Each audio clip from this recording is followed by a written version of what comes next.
Alors, chers amis, ravi de vous retrouver pour une nouvelle vidéo, toujours dans l'actualité du Barça. Occasion manquée d'occuper la première place dans un match piège. Comme je l'avais dit dans la vidéo d'avant-match, Grenade était dans la même peau que Villarreal, qui lutte également pour une place en Europa League. Et c'est la première fois en 26 rencontres que Grenade prenne des points au Camp Nou. Ça veut dire quoi? Avant cette rencontre, c'était 25 matchs, 25 défaites. Le moment venu d'occuper la première place, en gagnant un match face à une équipe de miraculés, c'est pas pour leur manque de respect, mais c'est la réalité. Pire encore, on se fait remonter dans les 45 minutes de la seconde période, alors que durant toute la première période, c'est le Barça qui a dominé. Et comme toujours, on domine, mais au final, on ne marque qu'un seul but. Qu'est-ce qui n'a pas marché? Je vais tout d'abord évoquer le 11 de départ mis en place par Ronald Koeman, avec un changement en défense, un changement logique au milieu de terrain. L'attaque, on touche pas. Pourquoi je dis un changement logique au milieu de terrain? C'est Pedri González qui sort et remplacé dans ce match par Illich Moriba. Pedri était cuit, très fatigué. Il a enchaîné beaucoup de matchs, tout comme Frenkie de Jong et Léo Messi, même si Messi est un joueur plus. Alors en défense, on a Samuel Umtiti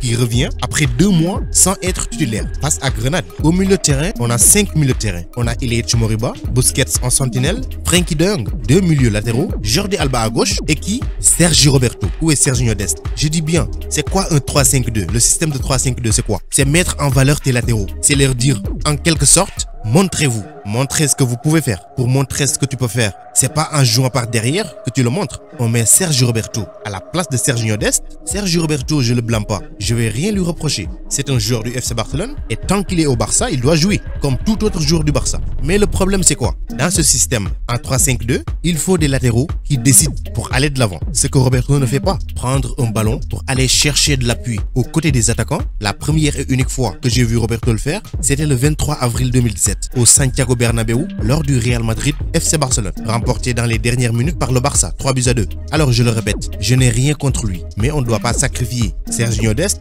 qui est formé pour jouer au poste de latéral, à un joueur qui est formé pour jouer au milieu de terrain, et pas dans n'importe quel système. Roberto est un joueur que quand il faut l'utiliser, il va falloir opter pour un jeu de possession. Par exemple dans le 4-3-3 ancien, où on jouait en triangle, mais dans ce système en 3-5-2, on s'appuie sur les latéraux. Aussi, nous sommes tous des fans du Barça, que le Barça remporte cette Liga, ça nous fera plaisir, absolument, mais est-ce que ça sera mérité? Cette saison, le Barça a gagné qui? Mis à part le FC Séville, qui est comme nous candidat au titre, mais face à l'Atlético de Madrid, c'est une défaite. On ne sait pas ce qui en sera lors du match retour, dans quelques jours, face au Real Madrid. On perd 2 fois, pire encore, on ose perdre face à des équipes qui, au début de la saison, luttent pour leur maintien en Liga. Tout ce qui leur arrive au cours de la saison, c'est un miracle pour ces équipes-là. Et c'est une catastrophe, quand on est le FC Barcelone, de perdre des matchs face à ces équipes-là. Surtout qu'on vise le titre à la fin de la saison.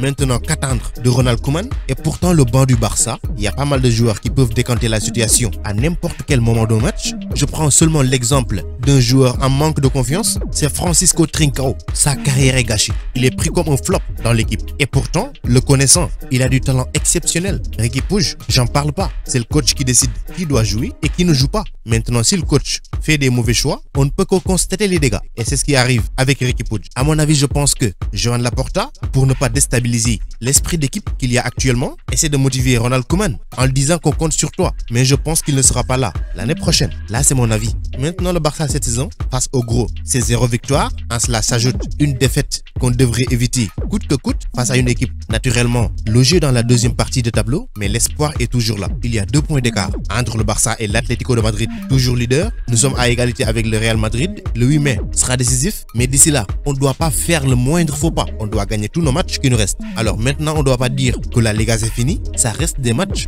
Le FC Séville, le Real Madrid, le Barça, l'Atlético de Madrid, toutes ces équipes-là peuvent remporter la Liga. Maintenant, il va falloir mettre les ingrédients qu'il faut pour y parvenir. Et ça se fait pas en un claquement de doigts. La méthode Koeman doit changer. Les joueurs importants doivent être impliqués. Les joueurs en manque de confiance doivent être boostés. Et les joueurs en confiance doivent être encore remotivés. C'est ça les armes. On a les arguments pour bien faire. Mais est-ce qu'on a l'homme qu'il faut? C'est ça la question. Et rien d'autre. Donc c'était tout pour cette vidéo. Merci de l'avoir regardé jusqu'à sa fin. Continuez à vous abonner à la chaîne. Mais n'oubliez pas d'activer la cloche de notification. Vous êtes les meilleurs. Ciao, à bientôt.